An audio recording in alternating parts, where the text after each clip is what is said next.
Hello everyone, welcome to another series of Coffee with the Commissioner. Today, as you can see, we're here at ACC, Austin Community College, where we're going to talk to Don Tracy and Misty Campbell about reentry and how TWC can help out with providing services and educating employers about the value of hiring individuals that have been formerly incarcerated. So we're looking forward to today's conversation. We hope that you continue to watch us, and we hope that this is very informative to you. So grab your coffee and join us for our next series of Coffee with the Commissioner, talking today about reentry.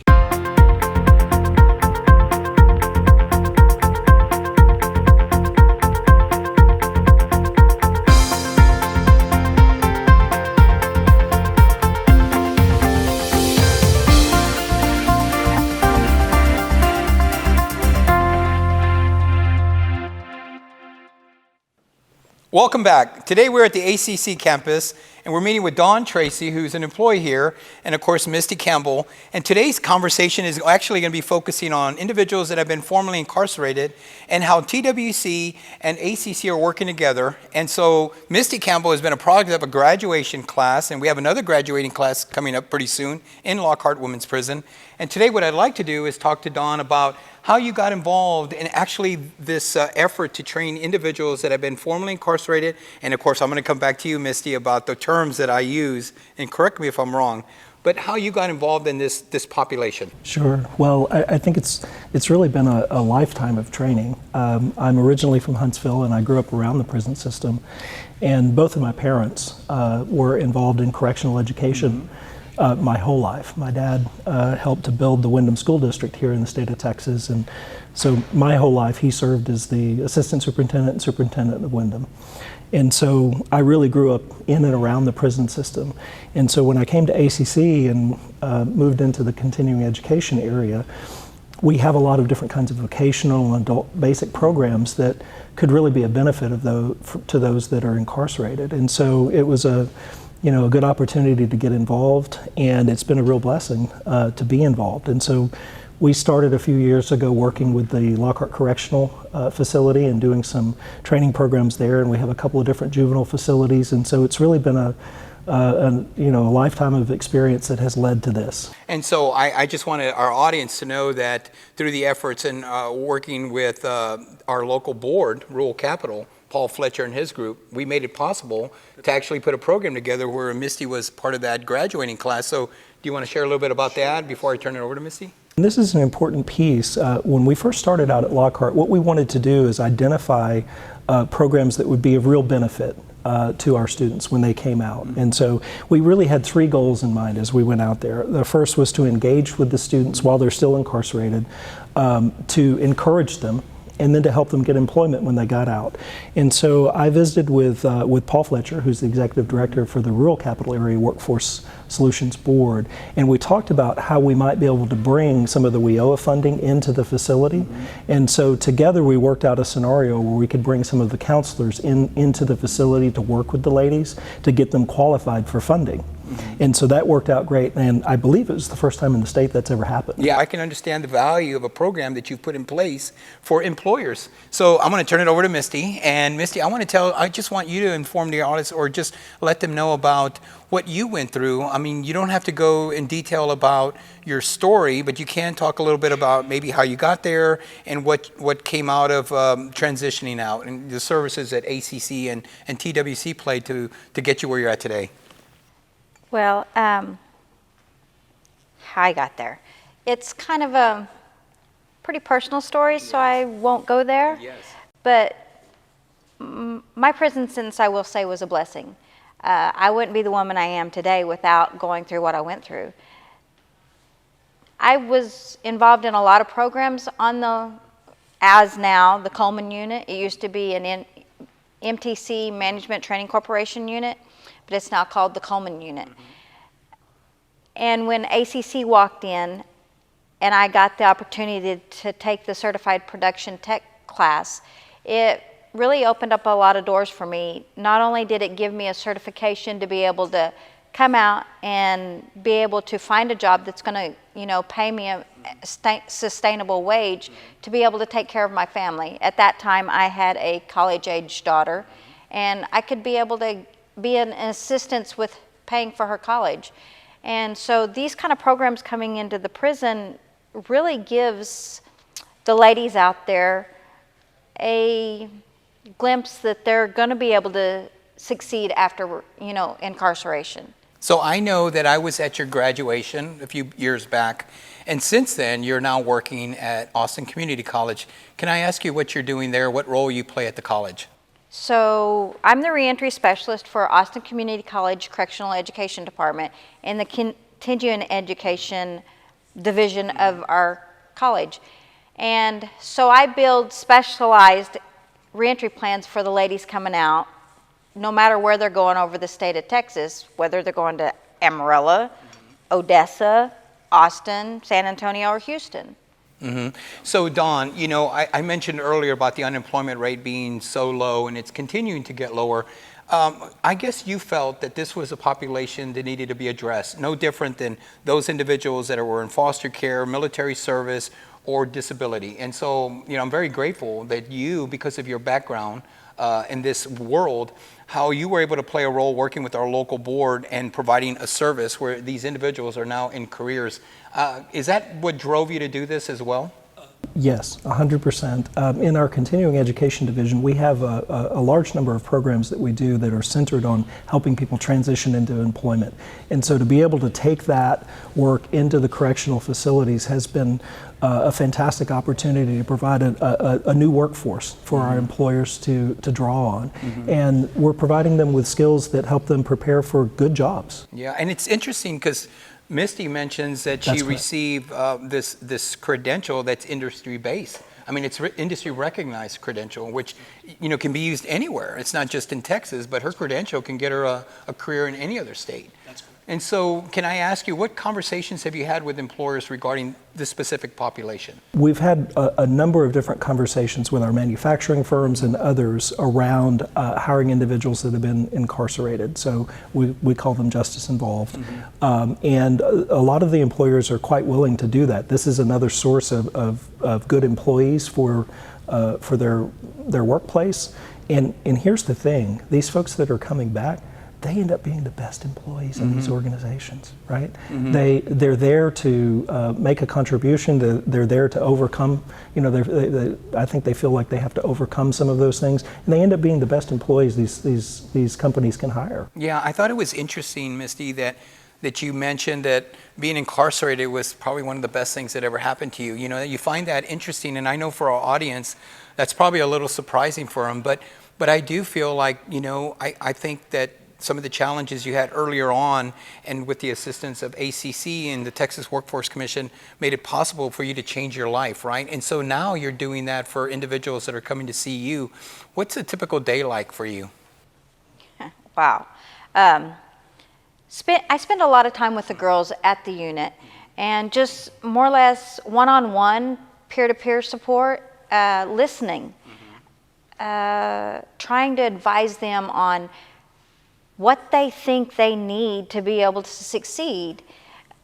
And a lot of it is just being that support system, because many of them don't have a support system. And being able to succeed, you have to have support. Yes. Just someone to give you that, little bit of push up when you're having a rough day and saying, hey, you can do this, or I'm here to help. Platforms like this are really important, not only for employers, but just the general public. And I say that because there's this perception, that these individuals that have been formerly incarcerated, and correct me if I'm wrong, because I'm learning as I go, just like this word, justice involved, that's a key word. And I do know that words have meaning. But, I think for our viewers, they need to understand, and I think we all want to understand, that there's a value of hiring somebody who's been, justice involved, right? I mean, I think the term has always been used, we all make mistakes, right? And so I value what you're doing and the young ladies that you're working with, and sharing with them that there are options out there for them, right? That they're going to be successful working with community colleges or continuing their certifications in an array of industries. So I mentioned justice involved. I know words have meaning, and help me understand how words can change the perception that people have about formerly incarcerated individuals. Okay, so being justice involved, you hear these words: offender, formerly incarcerated, felon. It's all, a stigma that society has put on someone that is justice involved. You can be justice involved and never been incarcerated, but still have a problem getting a job because you do have a record. And also those words like offender, they are what we feel like dehumanizing. I am someone's mother. I am your neighbor. I am someone's sister. Put yourself in my shoes. How would you feel? Yeah, I think it's so important to have platforms like this. As you know, we were fortunate enough to receive some funding that allowed us to have this GRACE conference where we were able to inform employers about the value of hiring somebody who had been formerly incarcerated or justice involved. And some of the services that we provide, I want our viewers to know that we have an array of services that are provided to individuals that are transitioning out, just like we do for other individuals like those that were transitioning out of military service or foster care. Fidelity bonding, tax credits, being able to support maybe uniform expense, maybe some other support services. I think our viewers need to understand that the Texas Workforce Commission has an array of programs that are available to them. So Don, how did you feel about working with the Texas Workforce Commission? Was it an easy transition? And of course, all our 28 workforce boards around the state are all involved in this population. What was your experience like? It was fantastic, and I'll tell you, there are some wonderful people that work in the frontline offices with the workforce boards, the workforce solutions offices. They care deeply about the people that they serve. One of the things that we found was really helpful, and this is where it's a great advantage for us to have Misty on our team, is really connecting with individuals while they're still incarcerated and working to build a solid reentry plan for them and get them connected to workforce solutions offices in their hometown, get them connected to housing opportunities, get them connected to work opportunities, and we try to do that before they even walk out the door. That's extremely important because once they walk out the door, sometimes it's difficult with transportation and housing and other issues for them to get to appointments and all of these things. So we try to establish warm handoffs with local workforce solutions offices, and we try to get their Work in Texas profile set up before they walk out so they're already connected. Well, so you're using our services already. Absolutely. Great. Before they even walk out the door. So Work in Texas and some of the other tools that we have, Misty, you've been able to kind of share those platforms and those services with those individuals you work with. Is that correct? So one of the things I do before they get out, I do a set of interviews with the ladies that are our students, and they answer questions, and I go in and set up their Work in Texas profile before they get out. And they can go in and then do their changing of what they need to do. Plug in information for their resumes. We complete a resume for them. I make phone calls, like set up appointments with the Texas Workforce Solution in the area that they're going. If I can schedule them with an advisor, I schedule them with an advisor. I give them addresses. A lot of them, the world has changed and changed rapidly. If you take someone that's been locked up, say, 6 years, they have no idea what a QR code is. Our world today now deals a lot with QR codes, menus, appointments, business cards are now QR codes. The world has changed, and that right there just can be a trigger to make someone that is coming out think, I can't do this. Well, thank you for being an extension of our office behind bars by providing these services. You're right. I know individuals that have been formerly incarcerated, served time, and they're transitioning out, and QR codes or these watches that we wear that are so high tech, right? I mean, they weren't aware of all this technology. There is somewhat technology in the back or in behind bars, but it's just amazing some of the experiences. So I'm so grateful to you. I mean, you're helping them with financial planning. Just the fact that you're helping them with the Work in Texas, that's amazing. So thank you for doing that. I mean, I just learned something today. And so, Don, you're meeting with employers all the time. And so do you actively encourage employers about hiring people? Because I know I do. I'm going to meet with some folks in the next couple of days, and one of the first things I do is I pitch to them the value of workers. I mean, look, during the pandemic, we had 70 global companies or 70 companies move in to Texas. What does that say? It's because we have a skilled workforce. Am I correct? But we need to tap into this population. And so I'm so grateful to you. And I'm hoping that what we do here, we can replicate it at a larger scale. Because it's kind of cool when you travel around the country and you're talking to other states about how did you attract these companies to come into Texas? Well, you talk to them about the skilled workforce. And one of the things that always attracts other folks around the state is when you talk about formerly incarcerated and how you're training them. And that's amazing. So just a couple of days ago, I had a conversation with a company that's moving into Central Texas, and they're going to be hiring 400 technicians. Okay. And we talked specifically about hiring formerly incarcerated individuals and programs that we could do to help prepare individuals to go to work for this company just a couple of days ago. It's a big deal.